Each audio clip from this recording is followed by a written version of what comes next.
What's up guys? இன்னைக்கு நம்ம எதை பற்றி பார்க்க போறோம்னா with CSS what are the ways to style HTML file பார்க்க போறோம். There are three ways. என்னென்னு பார்த்தோம். ஃபர்ஸ்ட் ஒன் வந்து எக்ஸ்டர்னல் CSS, இன்னொன்று இன்டர்னல் CSS, தேர்ட் வந்து இன்லைன் CSS. ஃபர்ஸ்ட் எக்ஸ்டர்னல் பற்றி பார்ப்போம். எக்ஸ்டர்னல்னா வேற ஒன்றும் இல்லை, ஒரு ஃபைலை கிரியேட் பண்ணிட்டு டாட் CSSன்னு போட்டுருணும். ஓகேங்களா? ஏற்கனவே சொல்லி தந்த HTML ஃபைல் எப்படி ஃபைல் கிரியேட் பண்ணுவாங்க. ஒரு டாட்டை ஃபைல் கிரியேட் பண்ணிவிட்டு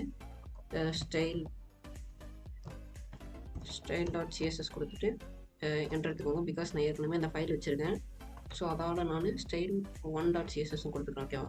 இப்போ வந்து நான் ஸ்டைலில் தான் பண்ண போகிறேன். style.cssல தான். ஓகேங்களா? இப்போ இண்டெக்ஸில் போயிட்டு அந்த style.css ஃபைல் இருக்குல்ல, அதை வந்து கனெக்ட் பண்ணிக்கணும். லிங்க்கை கொடுத்துட்டு என்ட்ரு ஹெச்ஆர்எஃப்ல // கொடுத்தீங்கன்னா என்னென்ன ஃபைல் இருக்கோ அதெல்லாம் வந்துடும். இப்போ எந்த ஃபைலில் நீங்கள் HTML ஸ்டைல் பண்ணி வச்சுருக்கீங்களோ அந்த ஃபைல் கனெக்ட் பண்ணிடுங்க.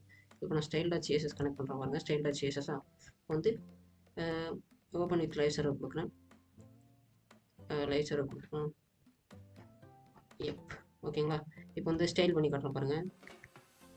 style.css இது. ஓகேங்களா? கீழே ஓப்பன் பண்ணி வச்சுருக்கேன். இப்போ வந்து நம்ம இன்ட்டு மார்க் யூஸ் பண்ணோம். அந்த டோட்டல் ப்ரௌசரும் அப்படியே மார்க் ஆகிடும். ஓகேங்களா? நம்ம என்னென்ன அதுக்குள்ளே ஸ்டைல் கோட் பண்ணுறோமோ அது வந்து டோட்டல் வெப்சைட்டுக்கும் ஸ்டைல் ஆகிடும். ஓகேங்களா? இப்போ வந்து நான் பேக்ரவுண்ட் கலர் தரேன். பேக்ரவுண்ட் கலர் ஓகேங்களா? Background colour blue. ஓகேங்க, பார்த்தீங்கன்னா மாறிடுச்சு total வெப்சைட்டும்.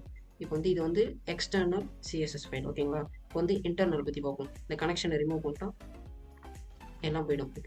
Because there is no connection between the CSS file and HTML file. இப்போ வந்து இன்டர்னல் CSS பற்றி பார்ப்போம். வேற ஒன்றும் இல்லை, இந்த டேக்கில் போயிட்டு ஸ்டைலுன்னு ஒரு டேக் இருக்கும். ஓகேங்களா? ஸ்டைல் இருக்கா இங்கே. இப்போ என்ட்ரு அடிமா ஸ்டைல் டேக் வந்துச்சா, இதுக்குள்ளே போயிட்டு அதே மாதிரி எல்லாத்தையும் மார்க் பண்ணிவிட்டு open braces and close braces கொடுத்துட்டு பேக்ரவுண்ட் கலர் கொடுத்துட்டு ஏதாவது ஒரு கலர் கொடுத்துக்கோங்க. பார்த்தீங்களா? வந்துருச்சு. இது வந்து இன்டர்னல் CSS மீன்ஸ் அது HTML ஃபைலுக்குள்ளேயே நம்ம ஸ்டைல் பண்ணுறதுனால அது இன்டர்னல் CSS.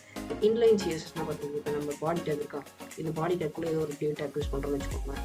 டியூ டேக் இதில் வந்து இதில் போய் ஸ்டைல் இருக்கும். இதில் ஸ்டைல் கொடுத்துட்டு நான் வந்து இப்போ ஹைட்டு கொடுக்குறேன் பாருங்க. ஹைட் வந்து 100 பிக்சல். ஓகேங்களா? விட்த் வந்து ஒரு 100 பிக்சல். இப்போ வந்து பேக்ரவுண்ட் கலர் இப்போ வந்து இது என்ன கொடுக்கணும், எல்லோ. ஓகேங்களா? இப்போ பாருங்கள் வந்துருச்சா ஒரு square.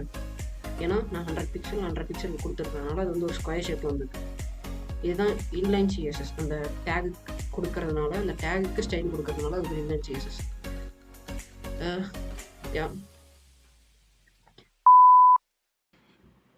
Until unless, bye from MD. Bye.